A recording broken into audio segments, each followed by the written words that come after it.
Here's today's First Word Daily Devotion. October the 18th, let's start backwards today. Let's start in the Psalms, and then we'll go to Titus, and then Jeremiah. Psalm 101, verse 3. I will not set before my eyes anything that is worthless. I hate the work of those who fall away. It shall not, listen to the language, cling to me. And then, of course, at Psalm 101, at verse 1, I will sing of the steadfast love and justice. To you, O Lord, I will make music. And so here we have this wonderful reminder before we get started today of the steadfast love of the Lord.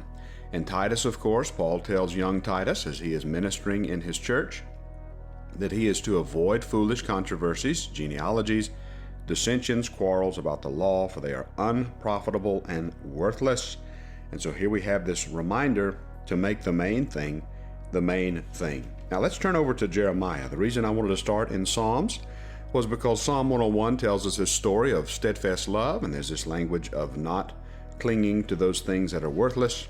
And so here we have in Jeremiah, it's going to be a difficult couple of days for reading Jeremiah because we're entering a sort of a desperate section in Jeremiah. Remember, Jeremiah is known as the weeping prophet. And in this certain section of Jeremiah, we're going to see just why it is that he's known as the weeping prophet. And so we start today in Jeremiah chapter 13, and this is an illustration, all to teach the lesson at verse 11. For as the loincloth clings to the waist of a man, so I made the whole house of Israel and the whole house of Judah cling to me, declares the Lord, that they might be for me a people, a name, a praise, and a glory. And I wish that we could stop right there and to learn that the Lord has made his people for his glory, that the Lord desires for them to cling to him, for him to cling to them. But the verse doesn't stop there. It says this word that launches us into our next discussion in Jeremiah. Let me read the whole verse without stopping. So I made the whole house of Israel and the whole house of Judah cling to me, declares the Lord, that they might be for me a people, a name, a praise, and a glory. And here's the rest of the verse. But they would not listen. Verse 23 says it this way. Can the Ethiopian change his skin, or the leopard his spots? Then also you can do good, who are accustomed to do evil. And the answer to that question is no. The Ethiopian can't change his skin. No. The leopard can't change his spots. So no. They can't do right who are accustomed to do evil. Well, how do they do right? Well, they need a new heart. They need new creation. They need salvation. And then in verse 24, we're introduced to this language that's going to become important, especially in the latter prophets, which is what we're reading as we enter into Jeremiah. The latter prophets, remember during the Jeremiah's prophecy, Israel is going to be taken into captivity. And then God says this language, verse 24, I will scatter you like chaff driven by the wind from the desert. This is your lot, the portion have measured out for you, declares the Lord, because you have forgotten me and trusted in lies. Now we're going to see this language of scatter. Scatter is going to be popping up over and over again in the last part of our reading of the Old Testament. And of course, that's going to be put with another word. And that word is a word of hope. It's the word gather. So here we have God scattering, but praise be to God that he doesn't simply scatter, he also gathers. And we will see that as we come into our reading later. Chapter 14 then, look at verse 7. Here's a prayer for mercy in troubled times.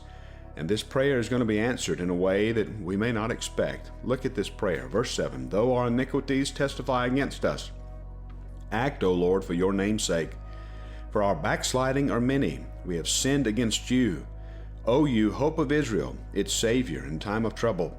Why should you be like a stranger in the land, like a traveler who turns aside to tarry for a night? Why should you be like a man confused, like a mighty warrior who cannot save? Yet you, O Lord, are in the midst of us, and we are called by your name. Do not leave us. And now here is a surprising reply. And this reply that we're going to have from God shows us just how bad things are. Verse 10, Thus saith the Lord concerning the people, They have loved to wander, thus they have not restrained their feet.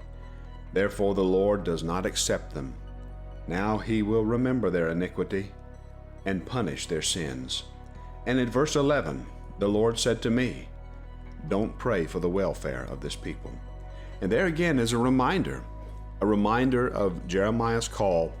God had a difficult call for Jeremiah, a call to deliver bad news to the people, a bad news of impending judgment. But thank God that that's not all he delivers. He also delivers hope. He also has a new word for the people. The prophets are saying one thing, and God is going to tell them a new thing, and that new thing is going to be surprising. That thing is going to be that they're not going to be able to avoid the wrath. They're not going to be able to avoid discipline. They're not going to be able to avoid what's coming through captivity. But here's what we're going to learn. God is going to be with them. And so here we have at verse 17. We have 17, their status is lamentable. God says this, let my eyes run down with tears night and day, and let them not cease. For the virgin daughter of my people is shattered with a great wound, with a very grievous blow. And then look at verse 19. Notice Jeremiah, even though God says don't pray for the people, Jeremiah still turns to his only hope. Verse 20, we acknowledge our wickedness, O Lord, iniquity of our fathers, for we've sinned against you. Don't spurn us for your name's sake. Don't dishonor your glorious throne. Remember and don't break your covenant with us. Are there any among the false gods of the nations that can bring rain? Or can the heavens give showers? Are you not he, O Lord our God? We set our hope on you, for you do all these things. And that's the right kind of approach. Even in the midst of wrath, we remember that God remembers mercy. We remember that his discipline is for a moment, but his favor lasts forever.